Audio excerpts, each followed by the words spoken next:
Cup gets out of Shakira? What does Shakira get out of the World Cup? A lot of joy. You know, since the World Cup started, I wake up every morning with a huge smile on my face, looking forward to the match of the day, because I become a football fanatic. So basically, I'm experiencing the World Cup as any other football fanatic is right now, following it, and so I'm enjoying it. So fair to say, before all of this started, you weren't exactly turning on the television every 5 minutes to catch a game. Yeah. Pretty much. So you were locked into the sport before? Oh, you mean before before the World Cup? No. Before the World Cup, I wasn't interested in football at all. I didn't even understand what an offside was. Or do you now? Yeah, I do. As a matter of fact. Can you explain it to our viewers? Because I don't think I do. Okay, it's when a player is in front of the last line of defense, right? And so he can't really score. He's not allowed to score. Exactly. And score. And score, exactly. So you must. Am I right? Yeah, I think you're absolutely right. But listen, you can ask me anything about football. I'll answer. I won't fail the quiz. Okay, the controversy over video replays. I know what a nutmeg is. Sepp Blatter. Do you think he should allow it? What? Video replays. Video replays. But when? I don't understand. After Frank Lampard for England scored a goal, the ball was that far behind the line. Yeah. Yeah. The referee realised we didn't see it. Oh, I remember that. Yeah. I was watching the English match in London. I was in London actually. I was on a boat on the Thames River. Did you just finish Glastonbury? Or was that? Yeah, I just finished Glastonbury a few days ago. Sorry, man. No, I just wondered if that was. Are you sad? Sorry, I didn't get to see that. You didn't see it? No. What kind of English man doesn't watch England watching? Having a pint of beer in my local pub. Okay, well, fair enough. But no, this is what the point I'm trying to get at is you were asked to take part in the World Cup. Yeah. You're now interested in the game. You weren't really that interested before. Why did they come to you to do that? My record label was putting together the album, Listen Up album, for the World Cup, and they asked me to write a song for the World Cup. And since I had some time off at the beginning of the year, I jumped on it. But I never expected that it was going to be selected as the official World Cup song. So imagine my surprise and my excitement, because I know what football represents for people, what it signifies to the world, at least what it does to me now, And I know the power that it has to bring people together, people from all different cultures and religions and idiosyncrasies, It's the power of football is enormous. You can see a group of people from different countries and different cultures in a bar having a beer or just watching a match and discussing if it was penalty or if it was not, and that's Was that's it the handball? beauty of Was it. it handball on the line? Of course it was, with Uruguay. Yeah. Oh my God. But you see, one question people said to me, said, ask Shakira whether she was surprised as a blonde, white-skinned. I'm not that white. Come on. Okay, come on, but you're not black African, you see. But you should be representing the face of the World Cup in Listen, Africa. I think that the World Cup is about integration, like I mentioned before. It's about tolerance. It's about people from all over the world coming to South Africa, recognizing the importance of not only this country but also this continent, the struggle that this continent has gone through. But beyond that, seeing Africa for the first time from a different perspective, from the cultural perspective, from what Africa has to offer to the world, and what it has already contributed to the world. And I mean, let's not forget that African music is the mother of almost all genres. I'm going to drop this But let me finish. So why not get an African singer to do it? Well, I have no idea, but what I do know is that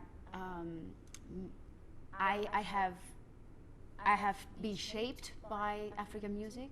The way I dance and sing has been sculpted by the influence of Africa. My country, for starters, is linked to the African culture by an umbilical cord somehow, And what's Barranquilla, you've been to Colombia, Yeah. right? And you know how it is in Colombia, how we experience music and how African Colombia is.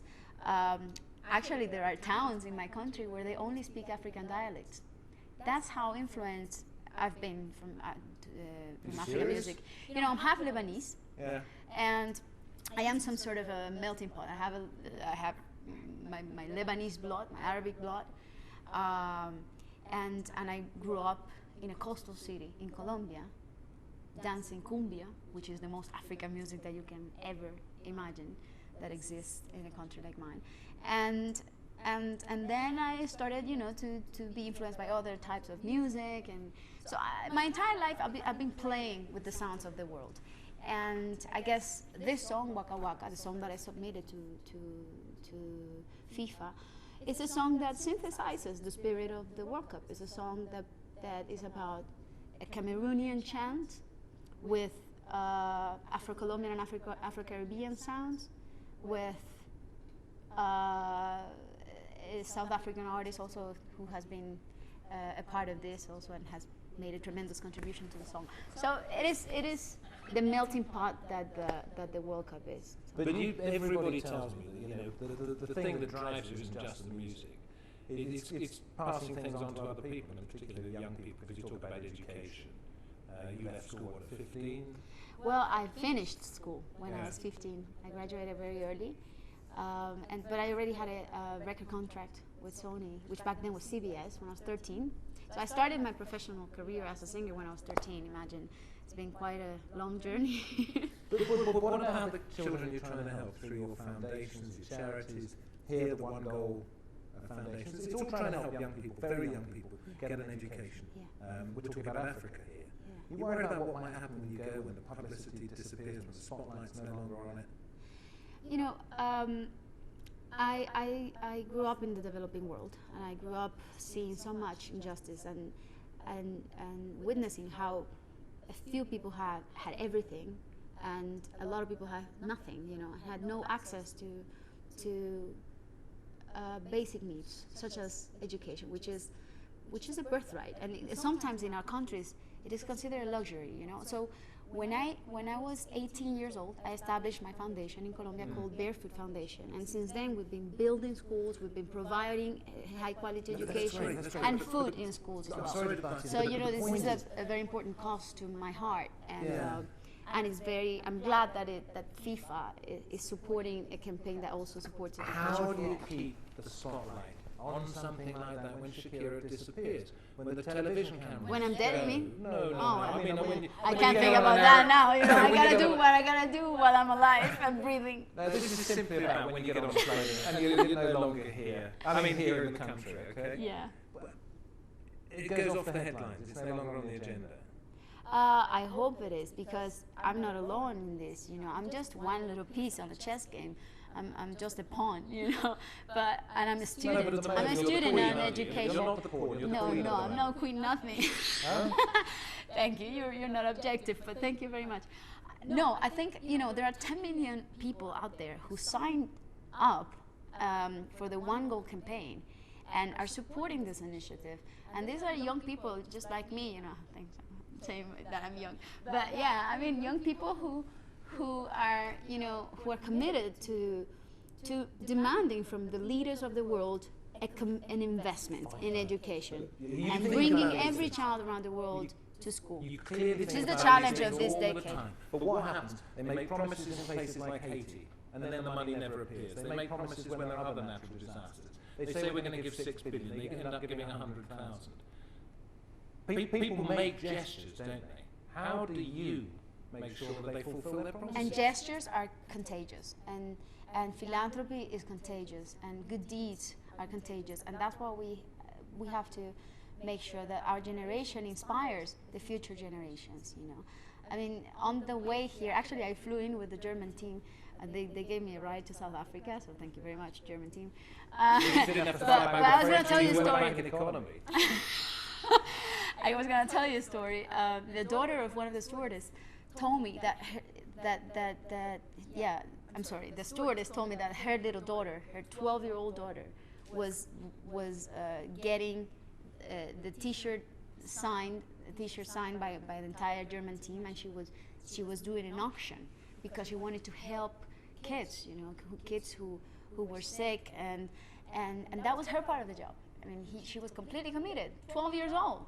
You know, I mean, when you hear stories like that, you think things are changing. New generations are much more active than past generations, at least in social activism, at least in what has to do with, you know, raising your voice for those who don't have a voice, or for those who are not listened to.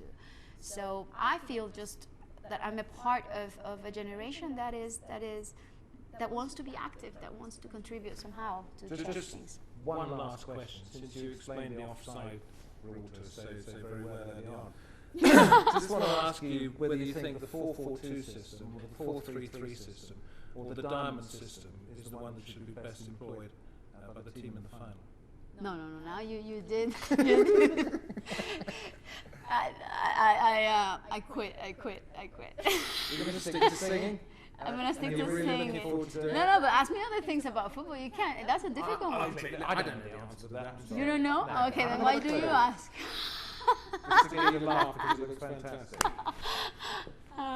You're fun. Thank you. Thank you. Bye. Thanks very much. That's great.